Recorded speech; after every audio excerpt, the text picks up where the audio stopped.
Hi, this is Denette and Dave, and we want to welcome you to our very first podcast or podcast, which will be on our YouTube channel that we're starting. So please subscribe. We're going to be on weekly. Yes. So what our passion is to help support others living a holistic lifestyle. We're doTERRA reps, and about 3 years ago, we really found how beneficial they were in our life and have a strong passion in helping others how they can incorporate those into their life. Yeah, so through all these podcasts and videos and things like that, we're going to share with you our life. Some of it will be pretty hysterical, probably. The good, the bad, and the ugly. We're not scripted. No, definitely not. Yeah. So it's going to be more about it, like Denette said. Yes, we're going to have a lot of stuff in there about holistic health and how to support your body. But, we'll probably talk about our kids and just life in general and things that we're going through. Marriage, absolutely. We'll probably bring in some people to do some interviews. We're hoping to soon be able to go live and do question and answer type of stuff. Sure. So interviews. Did you say interviews? Yeah, I said it. Okay, good. We'd probably interview some people. Okay. So hold on. It's going to be fun. It's going to be fun. Yeah. But let's start with where we started, Denette. Like you got us, you moved us into this holistic health avenue. By accident. We've always been healthy and health conscious, but she kind of moved us into the whole holistic health kind of thing, which I'm glad she did. So we struggle with quite a few things, and we didn't even really realize that there was support and help out there for us, I don't think. Right. So it was about 3 years ago, Mm-hmm. Over 3 years ago. 3.5. Yeah. 3.5. I actually invited myself to a friend's essential oil class. I was struggling with some mood. Yeah, to say the least. It was mood fluctuations, roller coaster, hormonal stuff, and didn't want to go the route of your traditional pharmaceutical medications. I wasn't happy with the side effects that were coming, that people were having. Mm-hmm. And you were traveling. Yeah, because I had just I had just taken a new job. And so I was traveling quite a bit. Mm-hmm. So I invited myself to an essential oil class. I had been introduced to them through yoga. I thought they were just to smell good. I had no idea there were medicinal benefits for use on your body and for your family. And I was blown away at the class, and I got started with the Natural Solutions Kit. For any of you guys that are familiar with the doTERRA enrollment kits, I didn't ask Dave if I could get them. No. I didn't have to call go figure, right? Dave and say, can I buy this? I just did it. And he was traveling. And when he got back, you thought someone stole our credit card. Yeah.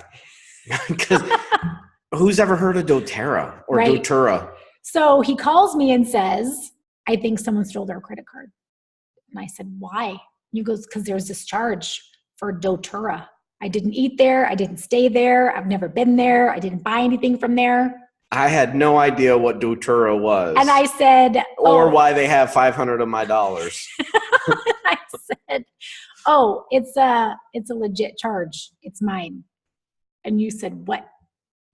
There was another word in there. This is a G-rated podcast, so I'm not going to say exactly what he said, but wasn't happy that the dollar amount that was charged. And well, why was that?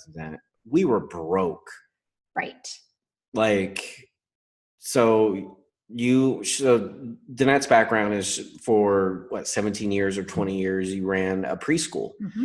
And I have a military background.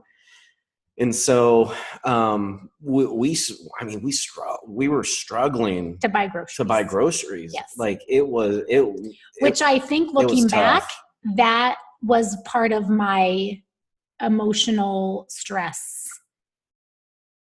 Yeah. I think a lot was tied to money. So before I left for my trip, she gave me a lecture about how we couldn't spend money. We needed to save money. We need to follow a budget. When I didn't spend any money to begin with. So I'm like, yeah, okay, whatever.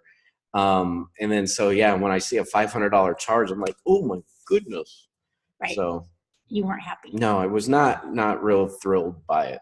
So I was thinking that I needed to return my kit. I contacted Kristen, who enrolled me, and she told me that there was a 30-day money-back guarantee. So I had 30 days to really figure out if these were going to work. And so I used every person in my family as a guinea pig, and I devoured the Modern Essentials book and learned all I could about how I could start using these essential oils on my family. Mm-hmm. And I think Haley ended up getting some respiratory issues and was thinking she needed to miss school. So I made up a roller ball of like frankincense, melaleuca, On Guard, lemon, and peppermint. And I remember I had to lay on top of her and rub this roller ball on the back of her neck and down her back because she was adamant that she was not going to use. Oh, we all thought you were crazy. You all called them my snake oils. Yes. They thought I had like lost my mind, but I wasn't going to cave. No. So I used them on Haley. That was your OCD kicking in. That was my OCD. Yep. Mackenzie was in college at the university. She wasn't feeling well. I showed up at her dorms with my little box of oils. She thought I had lost my mind because I told her to take her socks off so I could rub oils on the bottom of her feet. She called me the next day and was shocked that they worked. And I will admit I was shocked too when she called and told me that they worked. You were one of the last ones to jump on board because you said you were never, ever going to use them. Right. And I was on my way to China and you were trying to give me oils and I was like, just put them in my bag. Like, I'm not going to use them, but whatever. Right. Because you would get a sinus infection every single time you I would get sick when I traveled. Yeah. And so I filled these little tiny sample drams and shoved them in his backpack. So then you were over there and you were texting me complaining about how you weren't feeling good. Mm-hmm. And I said, well, I put some oils in your backpack. So unless you're going to use them, I don't want to hear about it. And so I tried them. So I was pretty impressed. Yeah. So he tried them. And then I remember I was sitting at Bunko and it was towards the end of the month to where I needed to decide if I was going to send my kit back or if I was going to keep it. And he sent me a message that said, this is really hard to admit, but I think there might be something to your snake oils. And you even put them in quotes, snake oils. So I realized then that I was able to keep the kit and we really started using them for everything. Yeah, well, I mean, we jumped all in. I mean, it was after I started seeing them work where I really started digging into the company to find out, is this real? Is it psychosomatic that it worked? It just kind of coincidence? So that's when I really started researching the company and trying to find out the heart of the company. Who is this company? Are they worth my money? And so that's where. And you started telling me stuff about the company. Like you told me that you're the one that told me that they did co-impact sourcing and that they sourced all the oils in their native region where they were supposed to grow. I didn't know that. I just think you like the pretty bottles. Actually, I wanted the book and I wanted that little purple keychain. That's right. So you're the one that really dove in, like you were saying, and really researched the company and shared a lot of the company with me, which after I fell in love with the oils first, and then I fell in love with the company and everything that they're about second. So we started using them. We started sharing them with friends. And like I mentioned, or Dave mentioned earlier, I owned a preschool. So I had a whole bunch of preschool moms that I was sharing oils with and letting them know that there was an oil for everything. And it really just exploded. Mm-hmm. And before I knew it, we were getting an income. We were getting checks from doTERRA.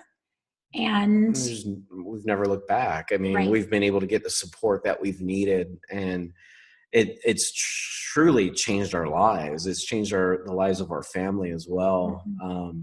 I mean, we haven't been to the doctor in like 3 years. 3 years. 3 or 4 years. I mean, 3 years. Haley's had to go for like a sports physical sure. or something, but that's it. I mean, or the back to school physical for Noah. So no doctor visits, no over the counter, and no prescription drugs. Right. In almost 4 years. Almost 4 years, yeah. Well, which I should have bought the diamond kit for as much money as I saved. Yeah, but we didn't have that much money in our bank account at the time. No. So Denette, let's get vulnerable with everybody. You want to talk about? Well, let's talk about the support that you got from the oils and how that's really kind of changed for us. Sure. So I mean, we kind of alluded to it, some of the emotional stuff that you were going through. Right. So a lot of my issues were anxiety and stress and lots of concerns about money and really living a scarcity mindset and really fearful of what the future held.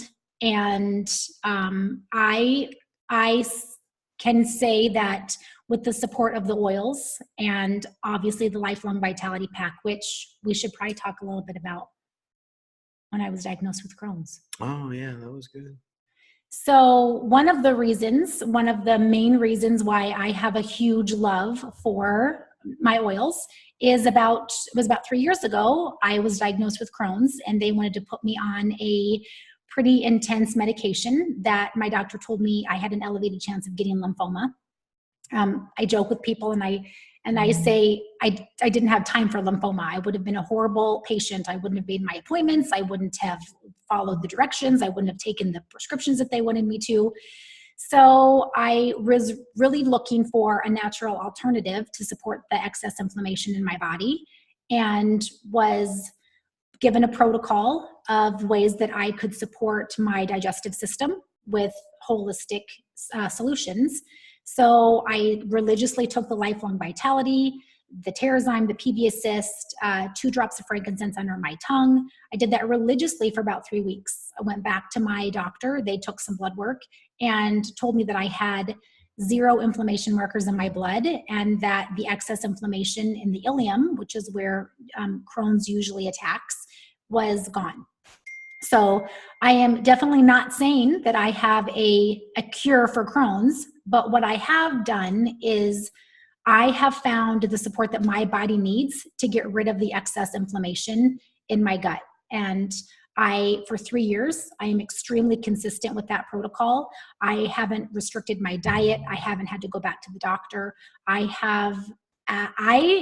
don't even associate with having Crohn's. At all. But that's not why we originally started using essential oils.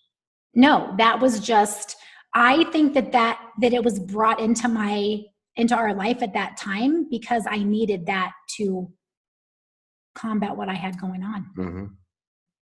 So, mood is another very strong issue that we struggled with. And I think that leads back to a little bit of the history as to what our marriage was like in the very beginning. Yep.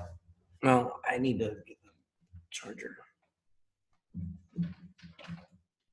Can you plug that in?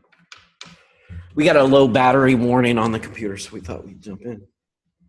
Okay, so let's talk about the heavy stuff.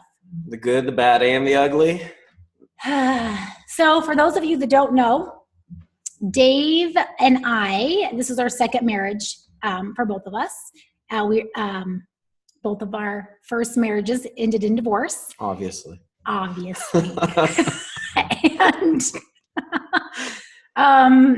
we met 11 years ago. Yep. And we'll celebrate our 10-year anniversary. December 22nd. 10 years. I bet you didn't remember the date. I have a hard time remembering our date. December 22nd. December. If I ever forget my anniversary, someone remind me.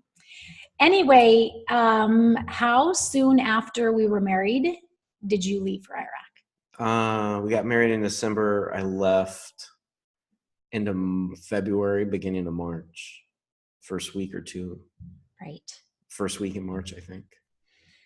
So I was a little shocked that you were going over on a government contract. Yes. Because I had been active duty in the military for 10 years, 12 years. And then I got out, and some friends of mine had gotten out, but they were working on some government contracts, and they gave me a call and said, "Hey, do you want to come over and make some money?" And I'm like, really, what kind of money? And they gave me the dollar figure and a job offer, and I said, check, sign me up. I didn't believe you were actually going. Nope, I told you I was, though. He told me he was going, and I think that because of my previous marriage, there was never follow through, and I didn't think that people really did what they said they were going to do. So I thought you were just blowing smoke, and didn't hit me until he was sitting on the floor. I will never forget this, rolling up your little black socks into balls, shoving them into a green duffel bag, and telling me that we had to get up early so I could take you to the airport. And I was like, you're really going? And you said, yeah, I told you I was going. Yeah, I told you I was. So you were gone for each time I was gone for about 6 or 7 months at a time. It's really a blur, honestly, you being gone. Mm-hmm. It was a hard time. Yeah, it was tough. So because we were so new in our marriage.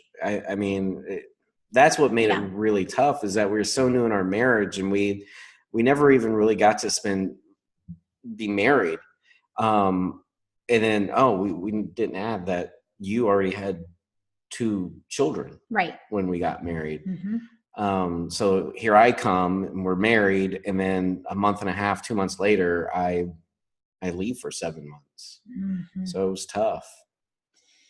So I remember that time it was tough, but we were had not been married for a while, so I didn't really know what I was missing with you being gone.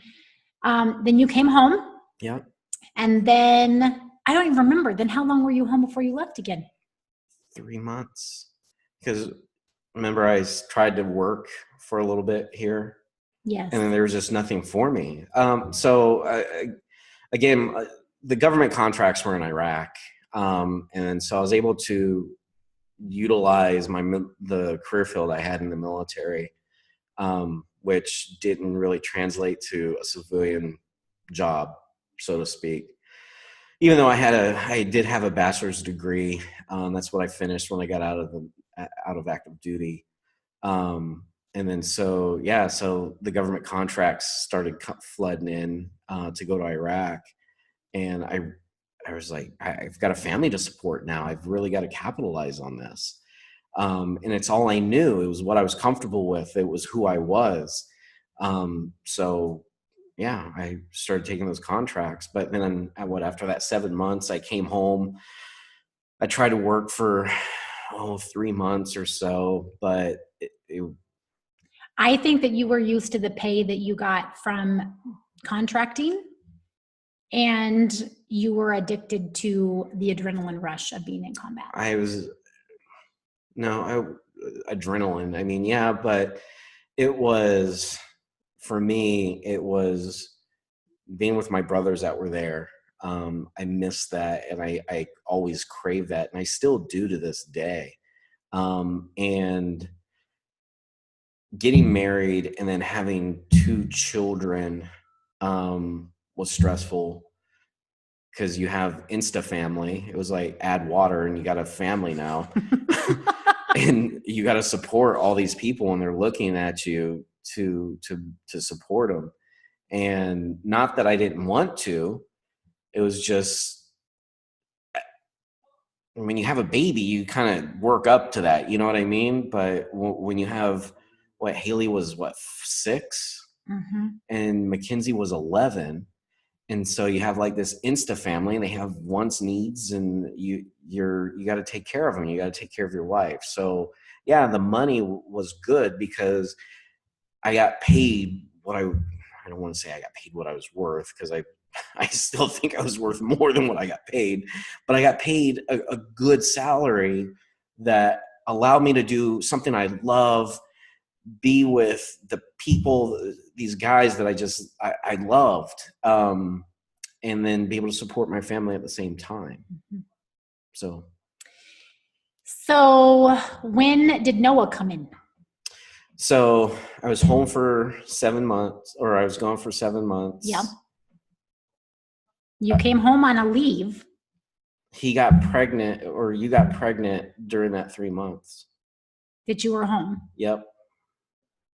No, I left again for 6 months. Yes, and then I came home. You came home on a leave. Yep. And then I came home. Yeah, so I was gone for 7, came home for 3 months, left for 6, came home for 2 weeks. Yes. And in that 2 weeks, R&R baby. R&R baby. So then Noah, you were gone. You were pregnant. Right. And you were gone my entire pregnancy.